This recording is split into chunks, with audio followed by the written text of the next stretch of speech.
The Paul K. Longmore Institute on Disability launch event, 10/11/2012, San Francisco State University. Catherine J. Kudlick, Director, Paul K. Longmore Institute on Disability.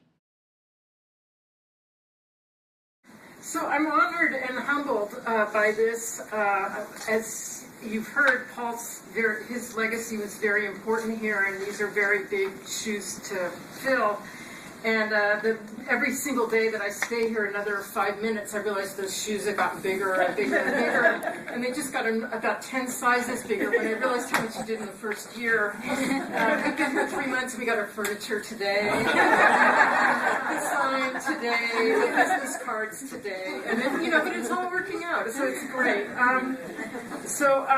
There's a lot of official and unofficial thanks that I'd like to give, and some of them have been stated already, but I'm just going to, one of the things I want to say just at the get-go is how awe-inspiring it is that San Francisco State, the people here came together to make something positive happen in these dire budget times, because it's really, really tough.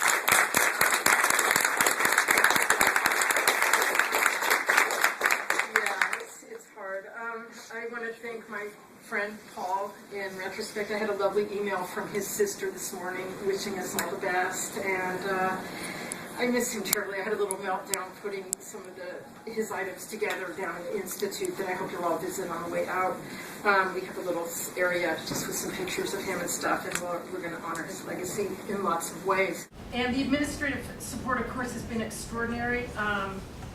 I want to thank a few key people to just reiterate what Jean said. Citizen Corrigan, President and First Lady Wong, Dean Paul Sherwin, Jean Shelberg, Sue Rosser, Trevor Getz, Barbara Loomis, and my colleagues in the History Department, along with Smithy Blackwell, who's taking pictures. Especially Emily Badix, my assistant director, who just came on 3 weeks ago, and we wouldn't be sitting here like this if she hadn't. Just amazing. She's choreographed this whole event. The DPRC, the Disability Program on campus, for helping make this an accessible event. We're trying our best, but we're learning. We know that accessibility is an imperfect art form, but we're working on it. Lee Stow for designing the program, which is beautiful, I think.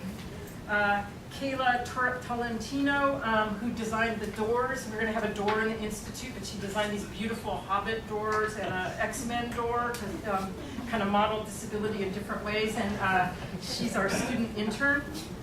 Chartwell's Catering, thank you very much. Andrea Rua in the development office.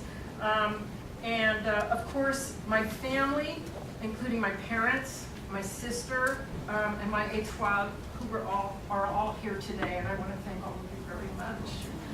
And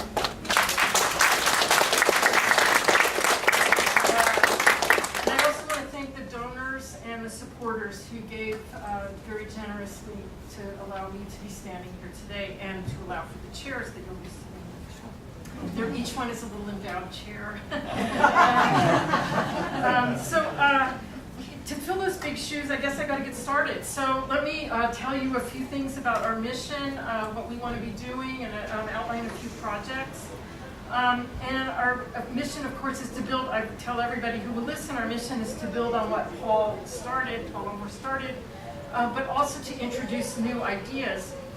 And of course, people want to know, what does that really mean? And I have a little panicky moment where I actually have to come up with something. And each time I answer the question, I get a little bit closer to the answer, kind of each time I answer it. And I think I've finally boiled it down to a kind of very concise statement, and we can perfect it more. I view the Institute's mission and its role as constantly finding ways to flip our thinking about people with disabilities, so that we consider ourselves not solely in terms of being those people who need support and services, but as human beings providing important support and services to society as a whole.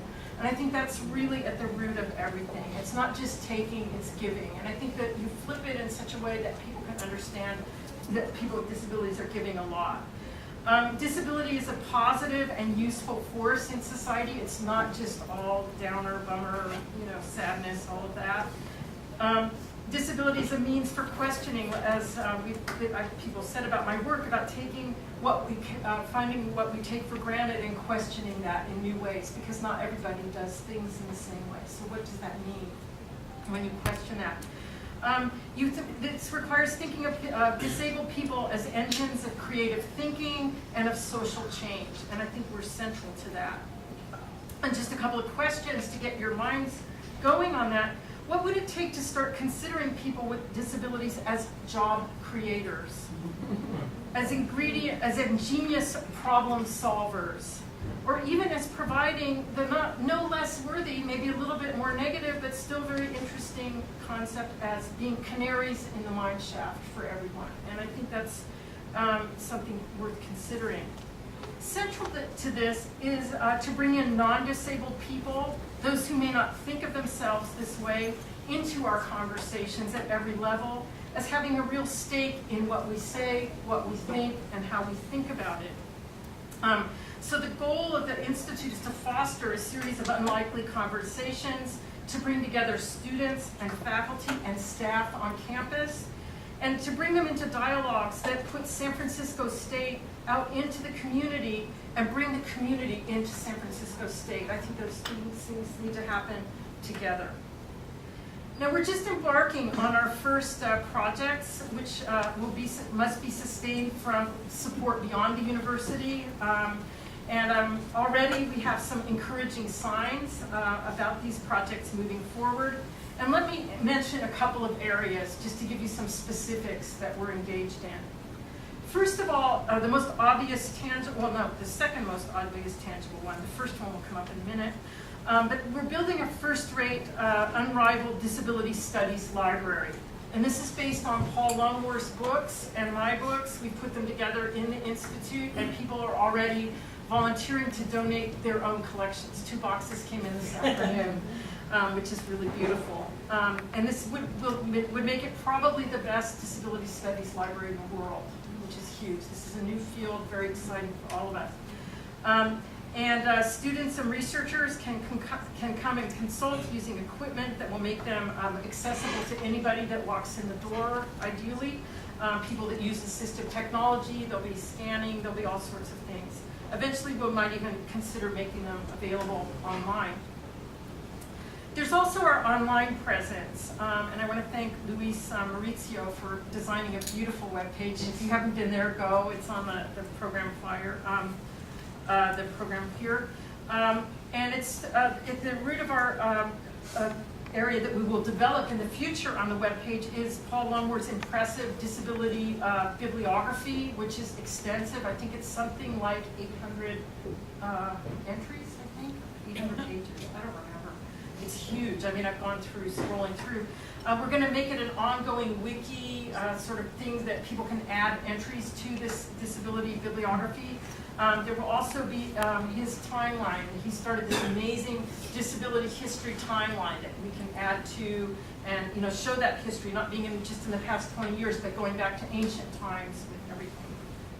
We also have a series of disability history collaborations going on. We've already started that are in the planning stages, teaching youth in the San Francisco public schools oral history techniques, interviewing people that are survivors of the disability rights movement in the Bay Area, which was especially rich for that. Producing a multimedia disability history unit that will help others seeking content to fulfill the recently passed Fair Education Act, which basically mandated putting disability history into public schools in California. And we're going to work on providing content and really cool stuff so people can talk about someone other than Helen Keller all the time. There's a bigger history there. And this will involve peer-to-peer teaching as well as community outreach and participation by SF with San Francisco State students in journalism, media studies, history, museum studies, all sorts of fields, maybe even technology, computing, engineering. I have all sorts of ideas about this. Now, the newest project that we're thinking about is exploring how the experiences of disabled people can inform and enlighten senior citizens who have been running away from the label of disability pretty fast, but not necessarily with good reason. And so what we want to do is think about ways that these infamous aging baby boomers who will be looking for fresh models of how to grow old with savvy and grace, they can get all sorts of great ideas from the disability community that's been working through a lot of this stuff for a long time now. And I'm reminded of my own experience with teaching my dad, who's here, about the benefits of using an iPad. It's a completely accessible device for reading text non-visually, and it's just extraordinary. And here I was teaching my dad about this, and you know, a world opened up. Now, all of these projects require weaving in a disability perspective into all areas of teaching on campus.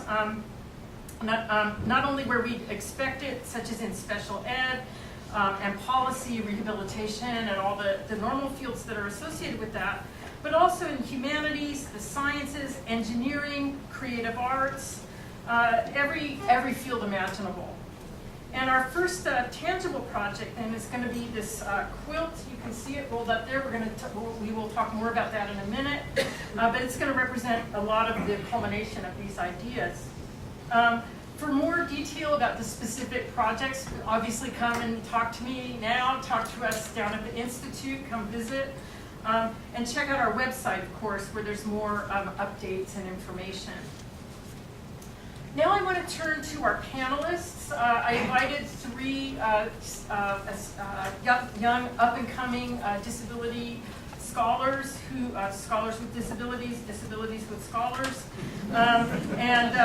These perspectives and accomplishments are really the kinds of things that I think embody what I believe the Institute represents. It's the spirit of all of our projects and our mission. And so individually and together, I think these three individuals exemplify the exciting perspectives that disability and people with disabilities bring to the worlds we take for granted. I'm going to only say something brief about their bios. There will be a Q&A briefly afterwards. I've given them very strict orders, only 5 minutes. And there's a special, some sort of device that is invented for people with disabilities that will yank them off the stage somehow if they go over. Gracefully, though, very beautifully engineered. Anyway, I'm only going to say a brief word about each of them because there's more detail in your program and there's also more online, and there's contact information for each of them online. So they'll present in alphabetical order. The first is Amanda Caccia, who's beginning her PhD at UC San Diego. That will allow her to continue her exciting work as a curator at the intersection of disability and the arts. The second presenter will be Victor Pineda, Chancellor's postdoctoral researcher at UC Berkeley, who is exploring disability policy in transnational global contexts. And then the third will be Hobie Wedler in the PhD program in chemistry at UC Davis, where he's demonstrating how chemistry need not be a visual science at all. Let's have a collective welcome for each of them.